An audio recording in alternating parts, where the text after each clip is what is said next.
Entonces, no sé cuántos de ustedes hayan escuchado el término de apología, pero básicamente lo que significa es defender una postura, defender una tesis, ya sea de cualquier tipo de forma de pensamiento, de alguna rama política o de alguna religión o lo que sea. Entonces, la apología es defender una postura, poner tus argumentos de por qué tu postura es correcta. Entonces, la razón por la que yo considero que la apología de la cristiandad es importante es porque vivimos en una época como nunca antes de diferentes posturas ideológicas. Antes siempre han habido posturas ideológicas, pero la gran diferencia, la verdad, es Facebook. En otras palabras, hoy en día todo el mundo tiene una plataforma donde puede hablar. Todo el mundo puede opinar acerca de lo que piensa. Entonces, hemos estado acostumbrados como humanidad a que siempre los que están arriba en las élites, los poderes políticos, los poderes económicos, tengan su opinión y ellos sean los que hablen. Los grandes intelectuales, ellos son los que tenían la voz que el pueblo escuchaba y la gente comentaba en sus casas. Pero hoy en día todo el mundo puede comentar, todo el mundo puede hablar y se queda registrado. Entonces, Facebook ha sido una de las más grandes plataformas en la historia de la humanidad que ha dado voz a absolutamente todos. El problema es que cuando se habla por Facebook, la gente habla con el corazón. Muchas veces no se habla tanto con la cabeza, sino que se habla con el corazón, se habla con emociones. Y cuando uno tiene que defender su postura y el otro tiene que defender la suya, no están teniendo una conversación, no están teniendo un diálogo, no están escuchando al otro. Lo que están haciendo es defendiendo el por qué ellos tienen la razón. Entonces se convierte en una pelea más que nada.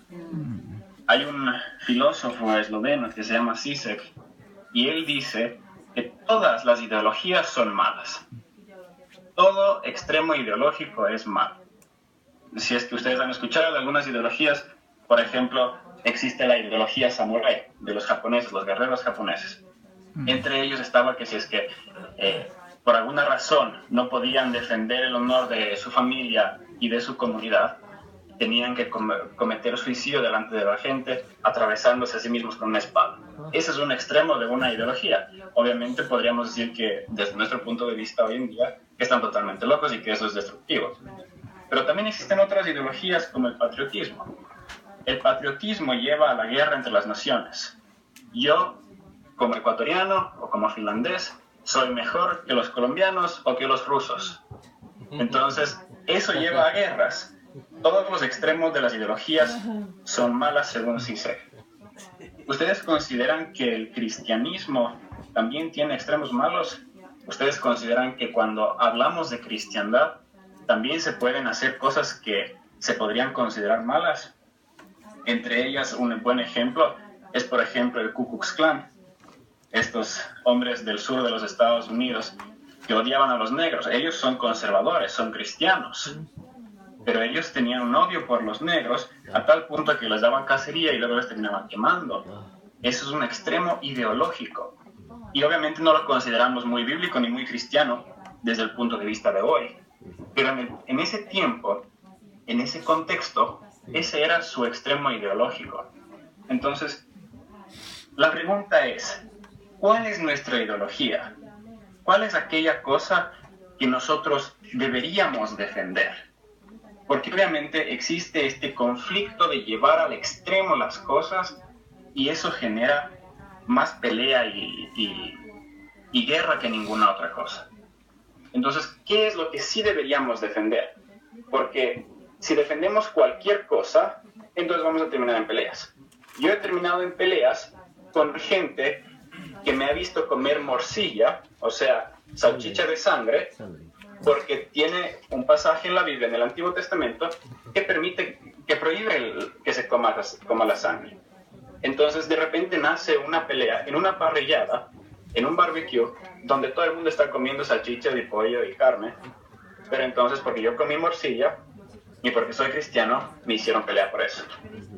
Obviamente, este tipo de comportamiento no es aquel que Jesús enseñó, porque Jesús enseñó, bienaventurados los que hacen la paz. Pero la gente que busca hacer pelea por cosas como si es que se come una morcilla o no, no está buscando la paz. Lo que está buscando es tener la razón.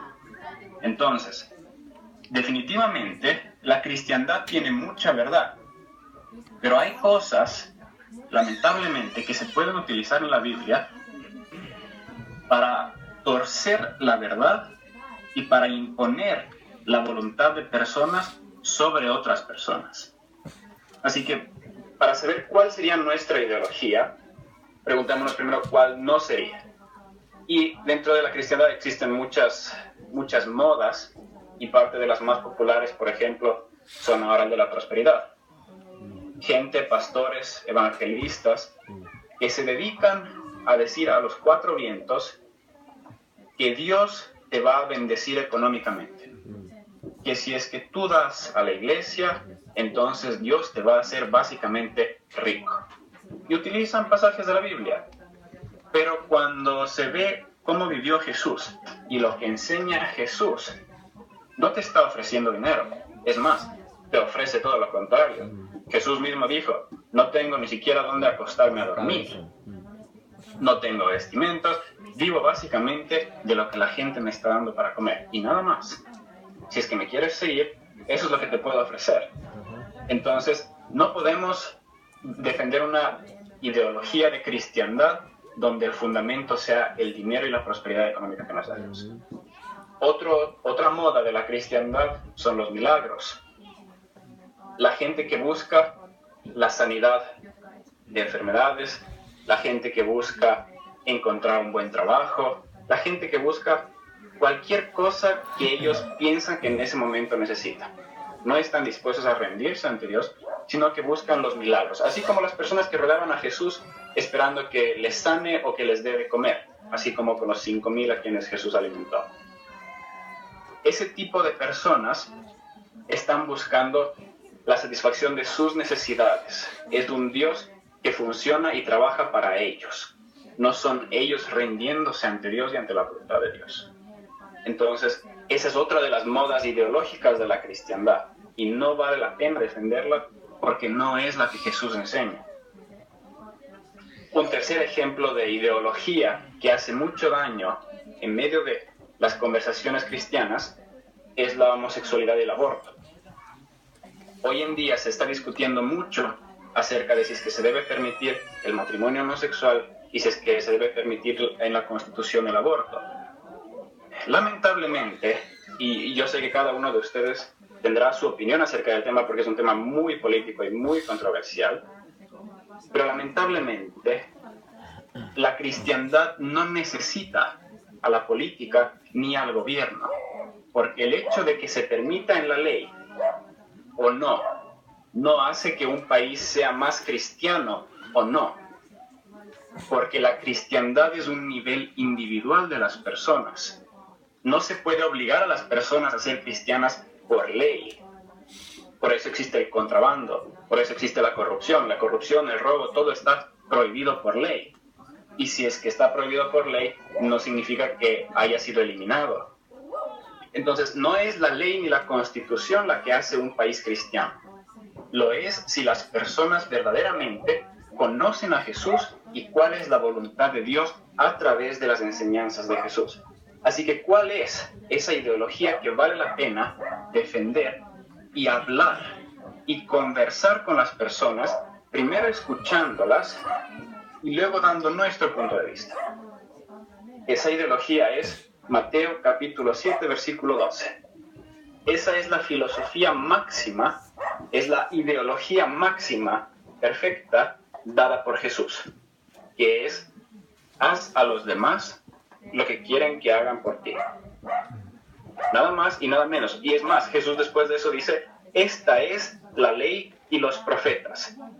Y básicamente lo que dijo es todo lo que está en el Antiguo Testamento, porque Jesús estaba hablando cuando el Antiguo Testamento ya estaba escrito. Dice: esta es la ley y los profetas. Es sinónimo del Antiguo Testamento. Entonces, todo lo que el Señor quiere de ti es que hagas a los demás lo que tú quieres que hagan contigo. Y eso es un paso mucho más allá del evita hacer a los demás lo que no quieres que hagan contigo. porque eso es solamente evitar hacer el mal.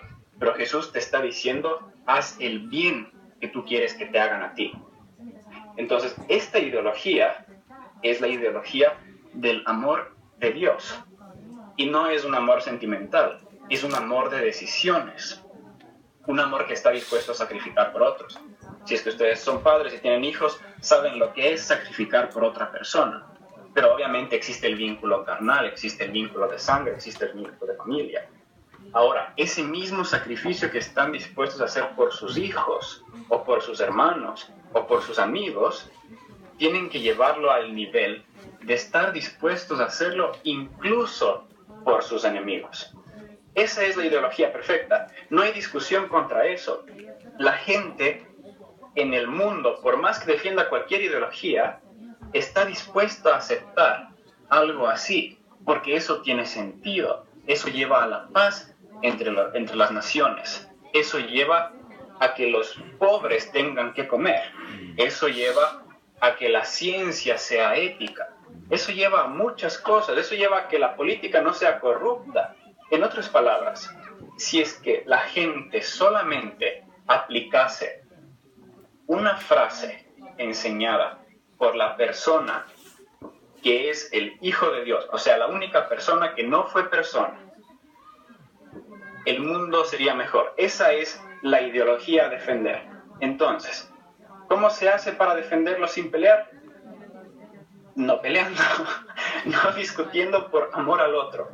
Y parte del saber conversar está primero, y esto probablemente lo han escuchado antes, primero escuchando, primero sabiendo cuál es el punto de vista del otro.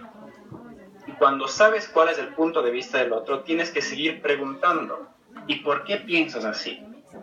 Y una vez que has logrado entender el fondo de su forma de pensar, muchas veces han habido agresiones, muchas veces han habido decepciones, muchas veces han habido, por ejemplo, si estás conversando con un amigo que odia a los cristianos, odia a la iglesia, y tú estás intentando hablarle acerca de lo bueno que es Dios, él solamente sigue y sigue insultando a la iglesia.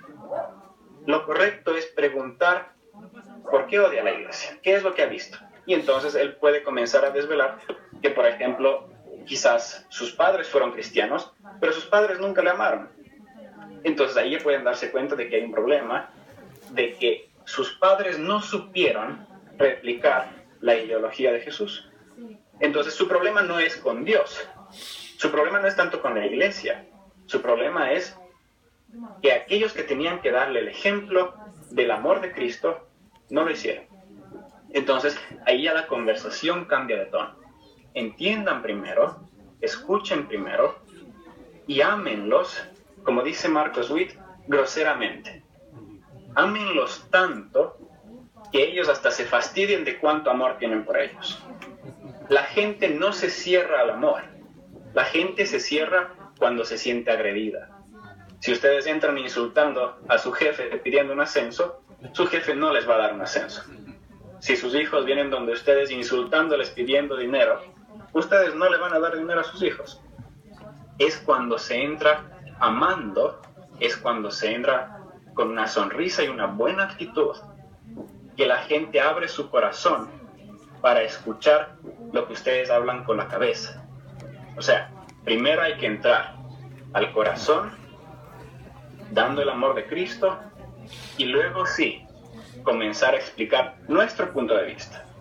Porque recuerden que es fácil intentar hablar de una forma donde nosotros tenemos toda la verdad absoluta, pero nosotros también nos podemos equivocar en muchas cosas, y por eso es que tenemos que ser mucho más comprensivos y más humildes. No cargamos toda la verdad. Creemos conocer la verdad y creemos haber alcanzado un nivel de entendimiento de Dios, y eso es lo que queremos compartir con ellos por amor y nada más. Y si es que nuestra vida realmente es un testimonio de ese amor, entonces la gente no solamente que va a escuchar nuestras palabras, sino que va a ver que esas palabras tienen autoridad moral, porque nuestra vida es un reflejo de que esas palabras tienen sentido y cargan con una verdad. Así que estos son los pequeños pensamientos que quería compartir con ustedes. No sé si es que me pasé mucho, No, pero espero que haya sido.